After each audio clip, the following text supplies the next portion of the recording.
আমরা দেখছি বিগত সময়ের খেলায়, যে ধরনের ফুটবল খেলা বিগত সময় দেখছি কি আওয়ামী লীগের পক্ষে রেফারিও গোল দিছে। রেফারি গোল দিছে না? রেফারি গোল দেয়া কি ওসি ইউনো সব হচ্ছে আওয়ামী লীগের পক্ষে খেলছে। ভোটার যারা দিতে পারছে 45-60টা করে ভোট পাহারাই ছিল ওসি এবং ঘোষণা করছে ইউনো। এখন আমাদের এই খেলার নিয়মটা চেঞ্জ করতে হবে।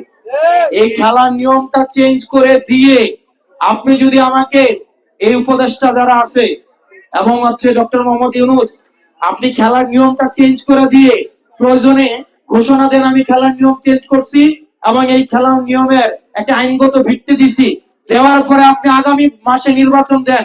আমি নির্বাচিত না হইতে পারে, আমার কোনো সমস্যা নাই। জনগণ যাকে ভোট দিবে সে নির্বাচিত হয়ে আমার প্রতিনিধিত্ব করবে, আমার এটাতে কোনো আপত্তি নাই। প্রয়োজন আগামী মাসে নির্বাচন হবে, তবে তার আগে খেলার নিয়মটাকে চেঞ্জ করতে হবে।